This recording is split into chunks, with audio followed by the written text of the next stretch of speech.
सर्वोच्च न्यायालय का आदेश आने के 2-3 दिन बाद, कुछ जद्दोजहद के बाद आखिरकार आज राहुल गांधी की सदस्यता फिर से बहाल हो गई। तो ये कह सकते हैं कि 4 महीने तक, तकरीबन 4 महीने तक जो नाटक चला उसका एक पटाक्षेप जैसा कुछ हुआ। तो इस जी, नाटक से राहुल गांधी की इमेज कुछ ऊपर हुई या भाजपा को कुछ लाभ हुआ? आपको क्या लगता है? देखिए इसमें भाजपा को कोई लाभ नहीं हुआ। मैं समझता हूँ कि कुल अगर जोड़ बाकी पूरा लगाया जाए तो भाजपा वाले भी सोच रहे होंगे कि उनको इसमें नुकसान हो गया है। इससे राहुल गांधी के प्रति लोगों में और जो राजनीति में दिलचस्पी रखते हैं वो, और जो चुनाव जब नजदीक आता है धीरे धीरे उनका राजनीतिकरण थोड़े दिनों के लिए अस्थायी तौर पर ही सही लेकिन होने लगना है। चुनाव के बाद फिर वो ठंडे पड़ जाते हैं। उन सब लोगों में राहुल गांधी के प्रति एक नई सिरे से नई रुचि पैदा हो गई है। अब राहुल गांधी जब संसद में बोलेंगे तो वो हर बार जब बोलेंगे तो लोग उनको पहले के मुकाबले अधिक उत्सुकता से देखेंगे। खास तौर से जब अविश्वास प्रस्ताव पर बहस होगी तो राहुल गांधी सबकी उत्सुकता के केंद्र होंगे। वो कांग्रेस के स्टार स्पीकर होंगे। मैं तो मानता हूं कि वो पूरे अविश्वास प्रस्ताव के भी स्टार स्पीकर होंगे। और यहाँ तक कि नरेंद्र मोदी को काफी जितनी उनमें वक्तृत्व क्षमता है, भाषण देने की जितनी भी कला है, सबका मुजाहरा करना होगा। तब फिर वो राहुल गांधी की जो अभी स्टार पर्सनैलिटी जो अचानक बन गई है, इस लोकसभा से जो जबरदस्ती उनकी गैरहाजिरी थी, इसके कारण तो वो उसका मुकाबला करने के लिए प्रधानमंत्री नरेंद्र मोदी तक को कोशिश करनी पड़ेगी। और अगर कहीं राहुल गांधी ने अच्छा भाषण दे दिया, वो दे पाएंगे कि नहीं दे पाएंगे ये हम लोग देखेंगे। कभी उन्होंने अच्छा भाषण उन्होंने दे दिया तो और भी ज्यादा मुश्किल हो जाएगी। और मैं ये समझता हूं कि राहुल गांधी अगर अपने पुराने मुद्दे, अदानी वाले मसले को, इसको मोदानी नाम दिया गया है, मोदी प्लस अदानी, मोदानी वाले मसले को उठा पाए अविश्वास प्रस्ताव के दौरान और उसको मणिपुर के साथ जोड़ पाए और मोदानी और मणिपुर को महंगाई और बेरोजगारी के साथ जोड़ पाए तो राहुल गांधी उस माहौल बंदी की शुरुआत कर देंगे जो दरअसल इंडिया जैसे मोर्चे का एक जरूरी लक्ष्य है। ये आज जो एक और घटनाक्रम हुआ वो ये कि निशिकांत दुबे ने संसद में एक मामला उठाया, बाद में अनुराग ठाकुर ने उस पर प्रेस कॉन्फ्रेंस किया कि न्यूज क्लिक का को कुछ पैसा मिलता है चीन से और शायद राहुल गांधी को मिलता है, कुछ ऐसी खबर का जिक्र उन्होंने किया जो विदेशी मीडिया में छपी थी। तो इस तरह के जो हमले हैं, क्या ये भाजपा की बेचैनी को दिखाते हैं? देखिए ये सब तिकड़मबाजी है। ये सब जो हो रहा है ये एक तिकड़मबाजी है और इस तिकड़मबाजी में कोई दम नहीं होती है। ये केवल ध्यान बटाने के लिए राहुल गांधी को जो प्रमुखता मिल रही है, अब एक ऐसा शोषा छोड़ दीजिए। आप सोचिए कि अगर किसी को चीन से अवैध पैसा आता है तो उसके लिए संसद में मसला उठाने की जरूरत है या उसके लिए पुलिस में एफआईआर दर्ज करने की जरूरत है? गृह मंत्रालय को अगर मान लीजिए अगर चीन से वैध पैसा आता है तो संसद में मसला उठाने का मतलब ही क्या है?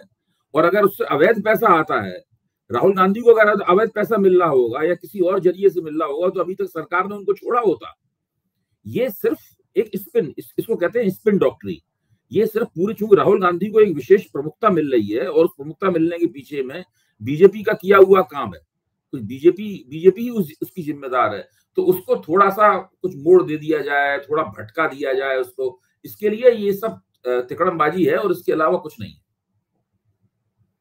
एक बात जो मेरे मन में अक्सर आती है, एक सवाल के रूप में ये बात आती है कि क्या हम जैसे आप बहुत दिनों से राजनीतिक घटनाक्रम को देख रहे हैं, कई दशकों से, तो क्या ये मोड़ जो है भारतीय राजनीति का पिछले 2-3 महीनों से या भारत जोड़ो यात्रा के बाद से, कि क्या हमें मान सकते हैं कि ये एक ऐसा मोड़ है जहाँ से नरेंद्र मोदी थोड़े ढलान पर हैं या फिर नहीं, मैं ये नहीं मानता। मैं ये तो मानता हूं कि भारतीय जनता पार्टी और नरेंद्र मोदी के खिलाफ जो एक प्रीपोल अलायंस बना है, एक चुनाव पूर्व गठजोड़ बना है, वो बहुत महत्वपूर्ण घटना है।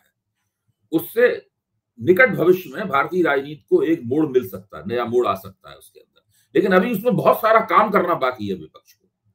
ऐसा नहीं है कि केवल वो मोर्चा बना लेने से ही और कुछ वक्तव्य दे देने से भर से ही या एक जगह खड़े होकर तस्वीर खिंचा लेने से भर से ही पूरा काम हो गया है। दरअसल ये तो काम पहला कदम रखा गया है। अभी उन्हें उस रास्ते पे बहुत चलना है। अभी जैसे मैंने पिछली बार भी कहा था, वो मोड़ तब पूरा होगा जबकि कांग्रेस 188 सीटों पर भाजपा से अकेले संघर्ष करने की एक पुख्ता रणनीति विकसित करेगी। ये मोड़ तब पूरा होगा जब करीब 250 सीटों के ऊपर, जहां पर अलायंस करना बहुत कठिन है, वहां पर कांग्रेस अलायंस करने की युक्तियां खोज निकालेगी। और ये दोनों काम कांग्रेस को करना है, ये दोनों काम राहुल गांधी को करना है, दोनों काम सोनिया गांधी और मल्लिकार्जुन खड़गे को करना है, और किसी को नहीं करना है।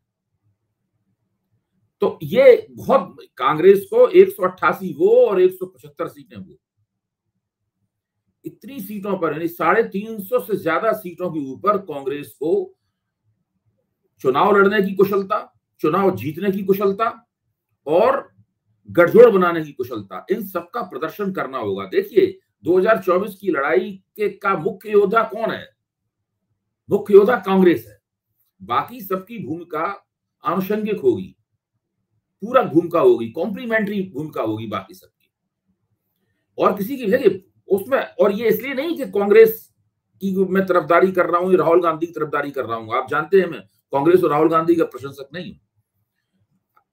मैं ये कह रहा हूं कि जो भारतीय राजनीति की संरचनात्मक स्थिति है, जो भारत में जो पार्टी प्रणाली है, जो पार्टी सिस्टम है, पार्टी सिस्टम में जिस तरीके से राजनीतिक शक्तियों का बंटवारा है, जो पूरा विन्यास है, उस विन्यास के कारण कांग्रेस ऐसी स्थिति में है। कांग्रेस ही इंडिया नामक मोर्चे की एंकर पार्टी बन सकती है, और कोई दूसरी पार्टी एंकर पार्टी बनने की स्थिति में नहीं है। अगर कोई एक ऐसी पार्टी होती, इसकी 4 राज्यों में सरकार होती या 4-5 राज्यों की पार्टी होती, तब वो कांग्रेस से प्रतियोगिता कर सकती थी। लेकिन ऐसा नहीं है परिस्थिति। आज की परिस्थिति में कांग्रेस ही वह प्रमुख अगाऊ भूमिका का निर्वाह कर सकती है, और कांग्रेस भाजपा इतनी शक्तिशाली भी नहीं है। एनडीए के अंदर भाजपा की जो ताकत है वो कांग्रेस की इंडिया में ताकत नहीं है, क्योंकि इंडिया में दूसरी शक्तियां भी बड़ी बड़ी हैं, एनडीए में दूसरी शक्तियां बहुत छोटी छोटी हैं। तो वहां पे भाजपा अपने तरीके से उनसे काम ले सकती है, अपनी शर्तों पर एनडीए चला सकती है। यहाँ पे कांग्रेस को अपनी शर्तें मनवानी भी होंगी और दूसरों की शर्तें माननी भी होंगी। देखिए पिछली बार हम लोगों ने हिसाब किताब लगाया था, उत्तर प्रदेश की 80 सीटें, पंजाब की 13 सीटें और दिल्ली की 7 सीटें, 100 सीटें तो ये हो गई। उसके बाद में अब आप और आगे बढ़िए तो आप पाएंगे कि उड़ीसा के अंदर, महाराष्ट्र के अंदर, बिहार के अंदर, उधर केरल के अंदर, इधर पश्चिम बंगाल की 42 सीटों के ऊपर, इन तमाम जगहों पर गठजोड़ करना काफी मुश्किल काम है, क्योंकि राजनीतिक हितों का टकराव साफ दिख रहा है उसके अंदर। तो इस राजनीतिक हितों के टकराव से कांग्रेस किस तरह कतरा के निकलेगी और किस तरह इस गठजोड़ की एकता सुरक्षित रहेगी, ये देखने की बात है। अगर इन इलाकों में गठजोड़ की एकता सुरक्षित नहीं रह पाई तो क्या होगा? जहां कांग्रेस भाजपा से डायरेक्ट टक्कर में है, बाकी लोग चिढ़ के वहां अपना उम्मीदवार खड़ा करना शुरू कर देंगे, और वहां फिर वोट कटवाओं की लाइन लग जाएगी और बहुत मुश्किल हो जाएगी। तो आप ऐसे गुजराती है मान लीजिए, पहले तो एक जमाने में केवल गुजरात कांग्रेस बनाम भाजपा होता था, लेकिन अब वहां आम आदमी पार्टी ने पिछले चुनाव में अच्छा प्रदर्शन किया है, तो अब आम आदमी पार्टी का भी कुछ ना कुछ तो वहां पर दावेदारी है ही। अगर आप दिल्ली और पंजाब में आम आदमी पार्टी के लिए जमीन छोड़ेंगे तो आम आदमी पार्टी वहां आपके लिए जमीन छोड़ देगी। तो ये तो इस तरह का लेन देन होशियारी से करना पड़ेगा कांग्रेस को। और देखिए ये सब पूरा अब अस्तित्व का सवाल बन गया है। जैसा मैंने वो कहानी सुनाई थी कि जब शिकारी कुत्ते से कहता है कि भाई आपने हिरन को क्यों नहीं पकड़ा, तो कुत्ता कहता है कि भाई हम तो आपके हंटिंग प्लेजर के लिए दौड़ रहे थे, वो हिरन जो है वो तो अपनी जान बचाने के लिए दौड़ रहा था। तो विपक्ष को जान बचाने की चिंता है। अगर मोदी जी 2024 का चुनाव भी पूर्ण बहुमत के साथ जीत गए, यानी भाजपा को अकेले पार्टी के तौर पर पूर्ण बहुमत मिल गया और एनडीए के मिला के भाजपा के 350 या उससे ज्यादा सीटें हो गई, तो 2029 तक विपक्ष की जो मौजूदा शक्ल सूरत आप देख रहे हैं, ये नहीं रहेगी। वो कोई और ही विपक्ष होगा कि नहीं होगा ये सब सोच की बात है। अगर होगा, मान लें विपक्ष होगा भी, तो वो कुछ और ही होगा। बहुत सारे नेता इसमें से रिटायर हो जाएंगे, बहुत कुछ का कुछ हो जाएगा। बिल्कुल आप 2029 में बिल्कुल राजनीति का एक नया चेहरा देखेंगे। इसलिए अगर इन लोगों को राजनीति में अपनी राजनीति की रक्षा करनी है, अपने राजनीतिक अस्तित्व को बचाना है, तो 2024 के चुनाव में ही इन्हें कुछ कर गुजरना होगा।